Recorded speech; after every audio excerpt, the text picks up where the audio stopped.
ආයිබෝවන්. ඔයා මේක තුල ඉන්නේ software techno YouTube channel එකකින් ගෙන තවත් වීඩියෝ එකක් එක්ක. ඉතින් අද වීඩියෝ එකෙන් මම කතා කරන්න බලාපොරොත්තු වෙනවා Adobe Premiere ගැන සම්පූර්ණයෙන්ම මේ වීඩියෝ එකෙන්. එහෙමනම් ඉතින් දිගටම එකතුලා ඉන්න මේ වීඩියෝ එකත් එක්ක subscribe කරපු නැති කෙනෙක් නම් දැන්ම subscribe කරන්න. එතකොට වීඩියෝ එකක් දැම්ම ගමන් ආගේ ගාවටම ගෙන්න ගැනීමේ හැකියාව තියෙනවා. එහෙනම් ඉතින් අපි වැඩි කතා නැතුව යමු අද වීඩියෝ එකට.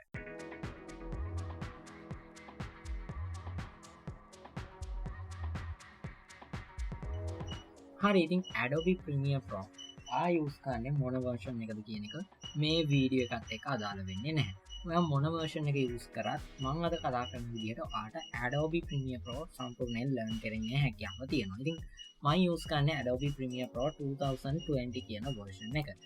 ඉතින් සාමාන්‍යයෙන් 2017 වලට වඩා above version එකක් use කරන කෙනෙක් නම් ඔයාට මේ වීඩියෝ එක ගොඩක් වැදගත් වෙනවා. ඉතින් 2015 වගේ user කෙනෙක් නම් මේ අද කතා කරන ಜಾති වලින් සමහර features ඔයාගේ software එකේ include වෙන්නේ නැති වෙන්න පුළුවන්. ඉතින් කිසි ප්‍රශ්නයක් නැහැ. අපි යමු මුලින්ම Adobe Premiere software එක ඇතුළට. ඉතින් මම මේ විදිහට launch කරගන්නවා Adobe Premiere 2020 කියන version එක. ඉතින් මේකේ latest version එක ඔයාට අවශ්‍ය වෙන්නේ නැහැ. ඉතින් සාමාන්‍යයෙන් 2020 version එකකින් තමයි මම මගේ වැඩ ටික කරගන්නේ. ඉතින් මේකේ welcome screen එක තමයි ඔයාට මේ විදිහට බලා ගන්න පුළුවන් වෙන්නේ. ඉතින් මෙතන මුලින්ම ඔයාට බලා ගන්න පුළුවන් වෙනවා new project කියලා icon එකක්. ඔයාට new project එකක් create කරන්න මෙතන මේ new project කියන එක උඩ click එකක් දීලා හැකියාව තියෙනවා. ඒ වගේම යට තියෙන open project. ඒ කියන්නේ ඔයාගේ recent project එකක් තියෙනවා නම් ඒක open කරගන්න පුළුවන් software එකට මේ open project කියන එක උඩ click කරලා. ඊට පස්සේ යට ඔයාට බලා ගන්න පුළුවන් Adobe Premiere Rush project එකක් මෙතෙන්ට include කරන්න ඕනද කියලා එකක්. ඉතින් මේක ඔයාට එන්නේ නැති වෙන්න පුළුවන් හේතුව තමයි ඔයාට Premiere Rush කියන software එක install කරලා නැත්නම් මේක ඔයාට එන්නේ නැහැ. ඉතින් මම Premiere Rush කියන software එක install කරලා තියෙන හින්දා තමයි මෙතන මේ විදිහට පෙන්වන්නේ. ඒ වගේම මෙතන team project, open team project වගේ જાති මෙතන ඔයාට බලා ගැනීමේ හැකියාව තියෙනවා. ඒ වගේම ඔයාට මේ recent කියන එකට ආවට පස්සේ බලා ගන්න පුළුවන් වෙනවා කලින් ඔයා කරපු හැම project එකක්ම මෙතන include වෙලා තියෙනවා. ඉතින් මෙතන ඔයාලට බලා ගන්න පුළුවන් වෙනවා මං කලින් කරපු ඔක්කොම projects ටික. ඉතින් ඒ වගේම මෙතන last open කරපු day එකත් මෙතන සඳහන් වෙනවා. ඉතින් මේවා ඔයා delete කරොත් ඔයාගේ PC එකේ save location එකකින් එතකොට මේ ටික ඔක්කොම අයින් වෙලා යනවා. හරි ඉතින් සාර්ථකව මම දැන් මෙතන new project කියන එක උඩ click එකක් දෙනවා. ඉතින් click එකක් දුන්නාට පස්සේ ඔයාට load වෙනවා Adobe Premiere එකේ new project එකේ launch එක. ඉතින් ඒක load වුණාට පස්සේ ඔයාට කරන්න තියෙන්නේ මෙන්න මේ විදිහට ඔයාගේ name එක දෙන්න ඕන ඔයාගේ project එකේ. ඉතින් මෙතන untitled කියලා තමයි තියෙන්නේ.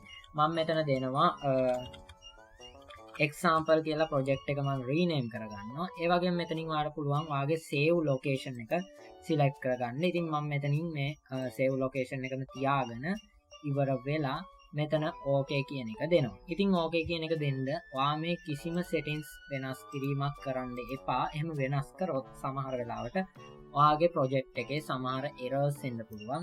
ඉතින් ඔයා බලාපොරොත්තු වෙන විදිය නැති වෙන්න පුළුවන්. ඒ හින්දා කිසිම ප්‍රශ්නයක් නැහැ. ඔයා මෙතනින් මේ OK කියන එක ලබා දෙන්න ඕන. OK කියන එක ලබා දුන්නාට පස්සේ ඔයාට බලා ගන්න පුළුවන් වෙනවා software එකේ interface එක load වෙනවා සාර්ථක ලෙස. ඔයාට බලා ගැනීමේ හැකියාව තියෙනවා. හරි ඉතින් software එක මේ විදිහට ඔයාලට launch කරගැනීමේ හැකියාව තියෙනවා new project එකකට. ඉතින් launch කරාට පස්සේ දැන් ඔයාලට බලා ගන්න පුළුවන් වෙනවා interface එක load වෙලා තියෙනවා.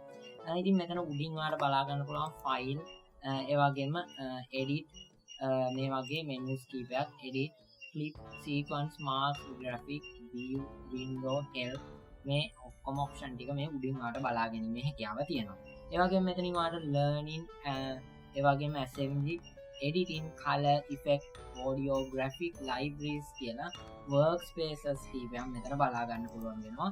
ඉතින් මේ ඔක්කොම workspaces නැත්නම් ඔයාගේ update version එකක් ඔයාට සිද්ධ වෙනවා install කරගන්න.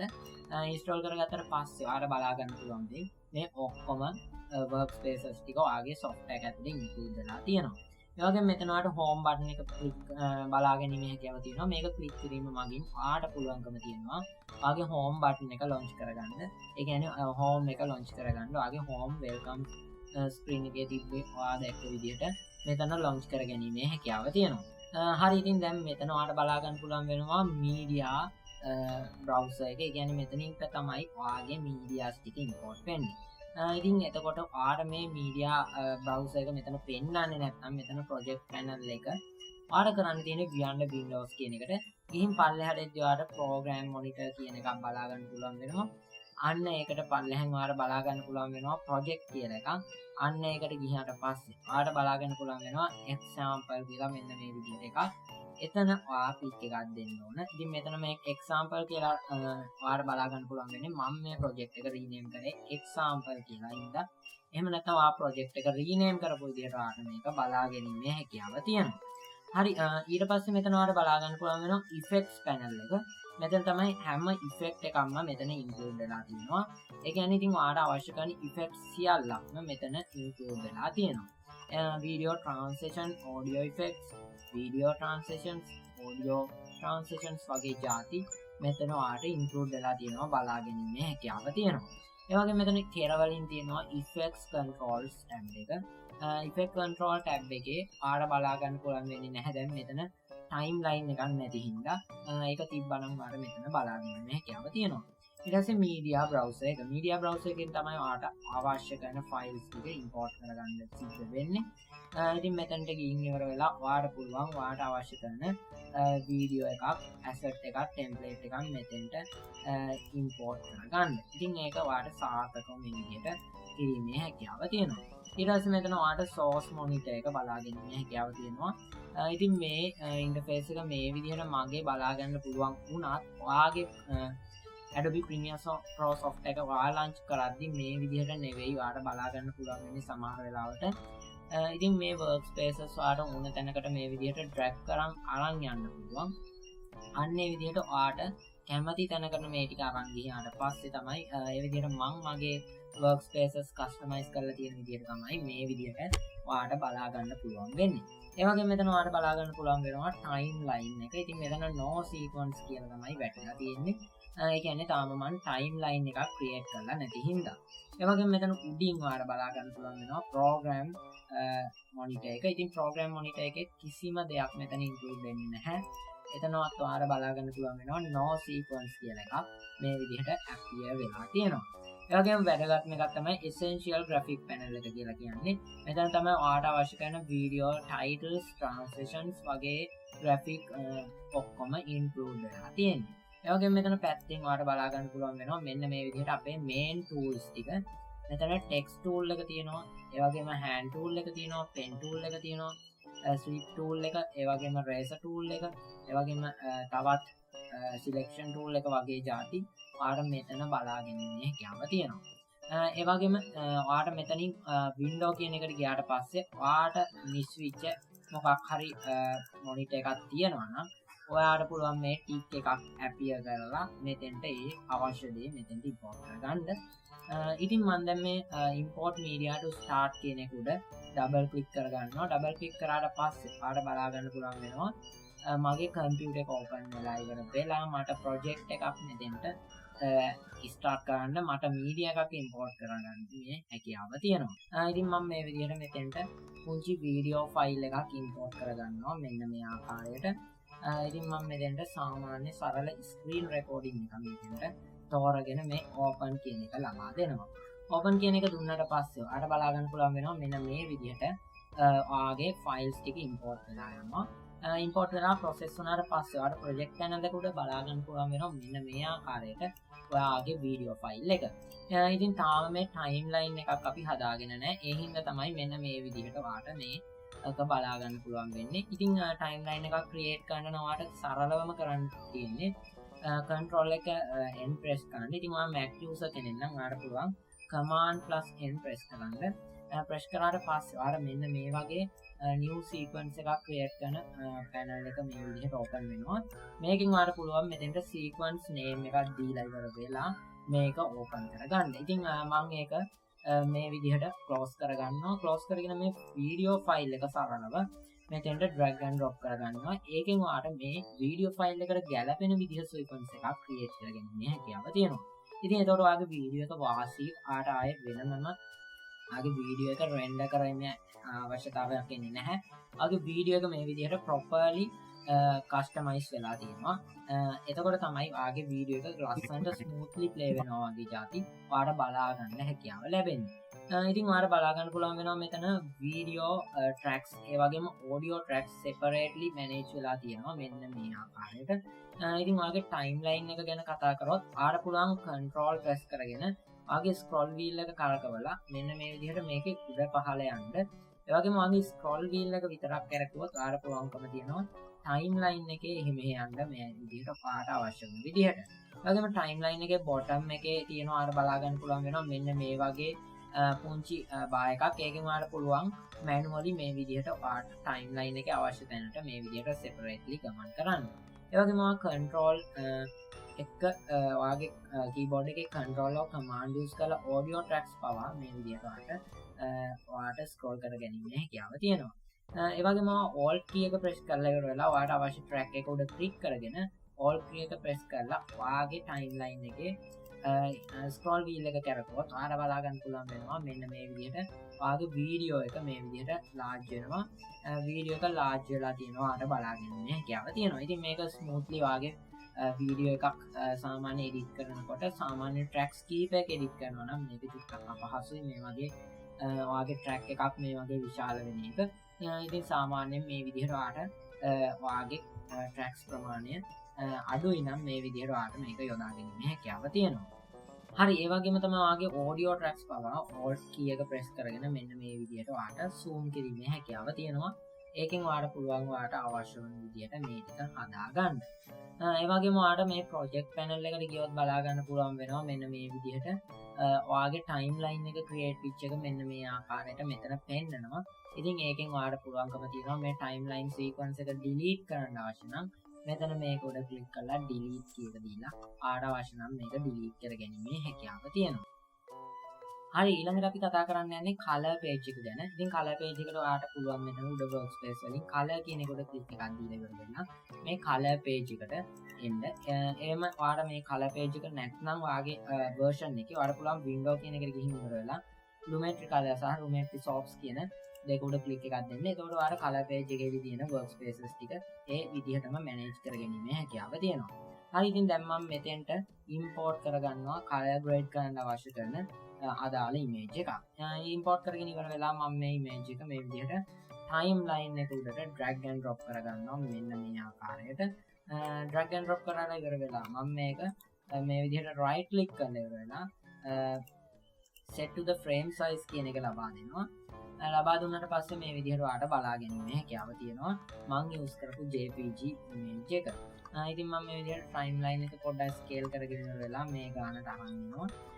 අරන් ඇවිල්ලා ඉවර වෙලා ඔයාලට සරලවම කරන්න තියෙන්නේ right click කරලා new item ගිහින් ඉවර වෙලා open කරගන්න adjustment layer එකක්. adjustment layer එක මේ විදිහටම තියද්දි දෙන්න. දීලා ඉවර වෙලා ඔයාගේ about track එකට මේක drag and drop කරගෙන ඉවර වෙලා adjustment layer එක උඩ click එකක් දීලා ඔයාලට අවශ්‍ය කරන color grading ටික මේ adjustment layer එකේ කරගන්න හැකියාව තියෙනවා. ඉතින් මේ මගින් ඔයාලට පුළුවන්කම තියෙනවා ආර්යේ color grading එකෙන් පස්සේ ඔයාලට color grading එක satis නැත්නම් ඔයාලට පුළුවන් adjustment layer එක delete කරන්න. එතකොට ඔයාගේ color grading එක සම්පූර්ණයෙන්ම නැති වෙලා යනවා. එතකොට අපේ වීඩියෝ ෆයිල් එකට කිසිම හානියක් වෙන්නේ නැහැ. ඔයාලට අවශ්‍ය විදිහට මෙතනින් color grading කරගැනීමේ හැකියාව තියෙනවා. ඒ වගේම ඉතින් මේ විදිහට ඔයාලට අවශ්‍ය කරන color wheels ඒ වගේම ආගේ color grade එකට අවශ්‍ය කරන තවත් options ගොඩක් මේ color page එකේ ඔයාලට බලා ගන්න පුළුවන්. මේ lumetri color කියන එකේ include වෙලා තියෙනවා. ඉතින් අතරම Adobe Premiere වල තියෙන ගොඩක් ඔයාලට අවශ්‍ය කරන ගොඩක්ම වැදගත් page එකක් තමයි මේ color page එක කියන්නේ. ඉතින් color page එක ගැන මම වෙනම වීඩියෝ එකක් ඉදිරියේදී කරන්න බලාපොරොත්තු වෙනවා. හරි ඊට පස්සේ අවසාන වශයෙන් මම කතා කරන්න යන්නේ exporting ගැන. ඉතින් exporting ගැන ඔයාලට කරන්න තියෙන්නේ යන්න ඔයා file කියන එක. file කියන එකට ගියාට පස්සේ ඔයාලට බලා ගන්න පුළුවන් වෙනවා මෙන්න මේ පහළට එද්දි export කියලා එකක්. ඉතින් එතෙන්ට ගියාට පස්සේ ඔයාලට media කියලා එකක් බලා ගන්න පුළුවන් වෙනවා. මේකේ ඔයාලට shortcut එකක් බලා ගන්න පුළුවන් වෙනවා Ctrl+M කියලා. ඉතින් ඔයා use කරන Mac එකක් නම් ඒ කියන්නේ Mac user කෙනෙක් නම් ඔයාලට පුළුවන් මෙතන බලා ගන්න Command+M කියලා. ඒ වගේම ඔයාලට මෙතන බලා ගන්න පුළුවන් වෙනවා Final Cut Pro project එකක් විදිහට මේක export කිරීමේ හැකියාව තියෙනවා. ඒ වගේම ඔයාලට පුළුවන්කම තියෙනවා මෙන්න මේ වගේ ෆෝමැට්ස් වලිනුත් මේක එක්ස්පෝර්ට් කරගන්න. ඉතින් මම එක්ස්පෝර්ට් කියන එකට ගිහින් ඉවර වෙලා මම යූස් කරන මීඩියා කියන එක මේ විදිහට ලබා දෙනවා. ලබා දුන්නට පස්සේ ඔයාගේ මේ එක්ස්පෝර්ට් වින්ඩෝ එක ඕපන් වෙනවා, බලාගෙන ඉන්න හැකියාව තියෙනවා. ඉතින් ඒක වෙනමම පැනල් එකක් විදිහට තමයි ඕපන් වෙන්නේ. ඒත් එක්ක ඔයාගේ සම්පූර්ණ ප්‍රීමියර් සොෆ්ට්වෙයාර් එකම මේ විදිහට ස්ටක් වෙනවා. ඉතින් ආයේ ඔයාලට ඒක යූස් කිරීමේ හැකියාවක් නැහැ මේ එක්ස්පෝර්ට් එක කම්ප්ලීට් වෙනකම්. ඉතින් ඔයාලට එක්ස්පෝර්ට් පැනල් එකට ආපුවම ඒ කියන්නේ එක්ස්පෝර්ට් සෙටින්ග්ස් වලට ආවට පස්සේ ඔයාලට බලා ගන්න පුළුවන් වෙනවා ඔයාගේ වීඩියෝ ප්‍රිවිව් එක මෙන්න මේ ආකාරයට. ඉතින් වීඩියෝ ප්‍රිවිව් එකට අමතරව ඔයාලට බලා ගන්න පුළුවන් වෙනවා මෙන්න මේ විදිහට ඔයාගේ වීඩියෝ ඔප්ෂන්ස්. ඒ කියන්නේ මෙතන ෆෝමැට්ස්, එක්ස්පෝර්ට් සෙටින්ග්ස් වගේ જાති මෙතන මේ පැත්තෙන් බලාගෙන ඉන්න හැකියාව තියෙනවා. ඉතින් ඔයාගේ වීඩියෝ එක සැටිස්ද කියලා බලන්න ප්ලේ කරලා බලන්න පුළුවන්. ඒ වගේම ඔයාලට අනවශ්‍ය කොටසක් මෙතනින් ට්‍රිම් කරන්න පුළුවන්. ඔයාලට අනවශ්‍ය කොටස අයින් කරලා ඔයාලට අවශ්‍ය කොටස විතරක් එක්ස්පෝර්ට් කිරීමේ හැකියාව තියෙනවා. ඉතින් මෙතනින් ඔයාලට zoom කරලා ඔයාලට අවශ්‍ය විදිහට බලා ගැනීමේ හැකියාව තියෙනවා. ඉතින් ඔයාලට ගියොත් මෙතෙන්ට ෆෝමැට් එක දෙන්න පුළුවන්. මම දෙන්නේ h2.h.264 කියන ෆෝමැට් එක. ඒ කියන්නේ mp4 කියන ෆෝමැට් එක. ඒ වගේම මෙතන ප්‍රසන්ට් එක, ඒ කියන්නේ ඔයාගේ ක්වොලිටි එක වීඩියෝ එකේ. ඉතින් ඔයා යූස් කරනවා නම් 4K වගේ යූස් කරන කෙනෙක් නම් මෙතනින් ඔයාලා මේ 4K කියන එක ලබා දීමේ හැකියාව තියෙනවා. ඉතින් ඒත් එක්ක ඔයාගේ වීඩියෝ එකේ තියෙන MB ප්‍රමාණය වැඩි වෙනවා. ඉතින් ඒත් එක්ක ඔයාලට සමහර වෙලාවට ඔයාගේ කම්පියුටර් එකේ ඉෂුස් එන්න පුළුවන් ඔයාගේ එක්ස්පෝර්ට් එකේදී. මේ වගේ ගැටලු ඔයාලට ඇති වෙන්නේ හැකියාව තියෙනවා. ඒ වගේම ඔයාලට පුළුවන් මෙතන එක්ස්පෝර්ට් වීඩියෝ, එක්ස්පෝර්ට් ඔඩියෝ කියන දෙකම මෙතන ලබා දෙන්න ඕන. එහෙම නොදුන්නොත් ඔයාගේ වීඩියෝ එක විතරක් එක්ස්පෝර්ට් වෙන්න පුළුවන්. මේ ඔඩියෝ කියන එක අයින් කරොත්, ඒ වගේම ඒ වීඩියෝ කියන එක විතරක් තිබ්බොත් ඔයාගේ ඔඩියෝ එක එක්ස්පෝර්ට් වීම නවතින්නේ හැකියාව තියෙනවා. ඒ වගේම ඔතන ඔයාලට බලා ගන්න පුළුවන් අවුට්පුට් නේම් එක ලබා දෙන්න පුළුවන්. ඒ වගේම ඔයාගේ සේව් ඉන් ලොකේෂන් එකත් මෙතනින් ඔයාලට ලබා දෙන්න හැකියාව තියෙනවා. ඉතින් මෙතනින් ඔයාලට මේ use maximum render quality කියන එක ලබා දෙන්න. එතකොට ඔයාලට maximum render quality එකක් එක්ක ඔයාගේ වීඩියෝ එක process වෙලා export වෙනවා බලා ගැනීමේ හැකියාව තියෙනවා. ඒ වගේම ඉතින් ඔයාලට මෙතන බලා ගන්න පුළුවන් වෙනවා ඔයාගේ ෆයිල් සයිස් එක. මෙතන 8 MB කියලා තමයි බලා ගන්න පුළුවන් වෙන්නේ. මම මේක print කරපු හින්දා නැත්නම් කලින් මීට වඩා MB ප්‍රමාණයක් මෙතන තිබ්බා. ඔයාලට බලා ගැනීමේ හැකියාව තියෙනවා. ඒ වගේම ඔයාලට බලා ගන්න පුළුවන් මෙතන meta data කියලා එකක්. ඉතින් ඒ වගේම මෙතන QVE කියලා එකක් ඔයාලට බලා ගන්න පුළුවන්. මේක ඔයාලට media encoder එකට switch කරන්න පුළුවන්. ඉතින් media encoder ගැන සම්පූර්ණ වීඩියෝ එක ඔයාලට මෙතන about tag එකෙන් බලා ගැනීමේ හැකියාව තියෙනවා. ඒ වගේම මෙතන export කියලා එකක් තියෙනවා. export කියන එකෙන් ඔයාලට සාර්ථකව සරලව export කිරීමේ හැකියාව තියෙනවා. ඒ වගේම මෙතන cancel button එක. ඉතින් ඔයාලට අවශ්‍ය නැත්නම් cancel කිරීමේ හැකියාව තියෙනවා. ඉතින් ඒ විදිහට මම අද වීඩියෝ එකෙන් කතා කරේ සම්පූර්ණයෙන්ම Adobe Premiere ගැන. ඉතින් ඔයා මේ වීඩියෝ එකට කැමති නම් ඔයා like කරන්න මේ වීඩියෝ එකට. ඒ වගේම තාමත් subscribe කරපු නැති කෙනෙක් නම් දැන්ම subscribe කරන්න. ඒ වගේම මම බලාපොරොත්තු වෙන ඉදිරියේදී ඔයගොල්ලොත් එක්ක අරන් එන්න Adobe Photoshop එක විනාඩි 20ක ටියුටෝරියල් එකක්. ඉතින් එහෙමනම් මම අද වීඩියෝ එකකින් සමු ගන්නවා. ඔබට සුබ දවසක් කියලා ප්‍රාර්ථනා කරනවා.